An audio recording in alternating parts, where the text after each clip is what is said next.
Guarantee দিয়ে বলছি এই মিষ্টি দোকানে খুঁজলে পাবেন না। আজ আমি বানিয়েছিলাম দারুণ লোভনীয় স্বাদের পাকা আমের লাড্ডু। বাড়িতে বানিয়ে দেখবেন, খেতে খুব ভালো হবে। কথা দিলাম এই মিষ্টি একবার খেলে এর স্বাদ সারা জীবন মনে থাকবে। খেতে এতটাই ভালো হয়। আজকে আমি আমার পরিবারের জন্য বানিয়েছিলাম।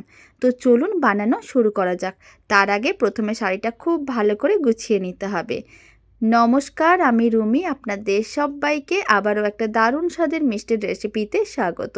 প্রথমে নিয়েছিলাম একটা পাকা আম। আমটা একটু বড় সাইজের নিয়েছি। এবার আমের পেছনের অংশটা অল্প করে কেটে বাদ দিয়ে দিতে হবে। তারপর ঠিক এইভাবে স্লাইস করে কেটে নিয়েছি। আপনারা আপনাদের পছন্দ অনুযায়ী যে কোনো আম নিতে পারেন। এখানে আমি একটাই পাকা আম নিয়েছিলাম। ঠিক এইভাবে স্লাইস করে কেটে নিয়েছিলাম। এবার একটা মিক্সির জার নিয়েছি। মিক্সির জারের মধ্যে এইভাবে কিন্তু একটা চামচের সাহায্যে আমের পাল্পটা তুলে নিতে হবে। আর আমের পাল্পটা তুলে ঠিক মিক্সির জারের মধ্যে এইভাবে দিয়ে দিতে হবে। আঁটিটা বাদ দিয়ে পুরো আমের অংশগুলোকে ঠিক একইভাবে আমি এরকম চামচের সাহায্যে আমের পাল্পটা তুলে মিক্সির জারের মধ্যে দিয়ে দেবো। আর মিক্সির জারের মধ্যে আমের পেস্ট রেডি করলে, মানে আমের পাল্পটা রেডি করলে অনেক বেশি মসৃণ হবে। লাড্ডুগুলো খেতেও দারুণ লাগবে। আঁটিটা আমি এক সাইডে রেখে দিচ্ছি। এবার মিক্সির জারের ঢাকনাটা বন্ধ করে দিতে হবে। খুব ভালো করে পেস্ট করে আমের পাল্প রেডি করতে হবে। আপনারা দেখুন আমের পাল্প রেডি করা হয়ে গেছে। এবার একটা কড়াই নিতে হবে।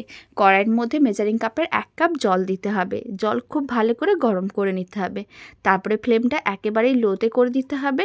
আর 1/2 কাপের মতন গুঁড়ো দুধ দিতে হবে। আপনাদের কাছে যদি লিকুইড দুধ থাকে তাহলে 1/2 লিটার নিতে পারেন। খুব ভালো করে গুঁড়ো দুধটা জলের সঙ্গে মিশিয়ে নিতে হবে। এখন এক সাইডে রেখে দুধটা ঘন করব। আর এদিকে আমি নিয়েছি নারকেলটা ভেঙে এখন নারকেল কোড়া রেডি করে নেব। তার জন্য ঠিক এইভাবে নারকেল কোড়াটা রেডি করে নিচ্ছি। আপনারা চাইলে মিক্সির জারের মধ্যে নারকেলের টুকরো দিয়েও নারকেল কোড়া রেডি করতে পারেন।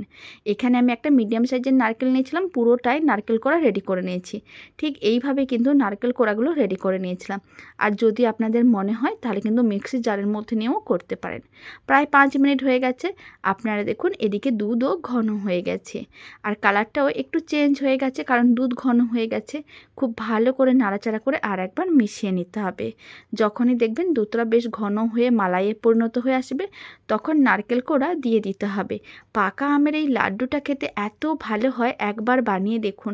মিষ্টির দোকানে খুঁজলে তো পাবেনই না, আর মিষ্টির দোকানের মিষ্টি খেতে ভালোও লাগবে না। এখন 1 চিমটের মতন এলাচ গুঁড়ো দিয়ে দিলাম। আর আমি দিয়ে দেবো সামান্য পরিমাণ চিনি।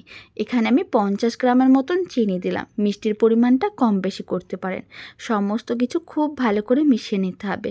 আপনারা দেখুন নারকেলের টুকরোর এরকম একটা বড় অংশ চলে এসেছিলো, সেটা আমি তুলে এক সাইডে রেখে দিলাম।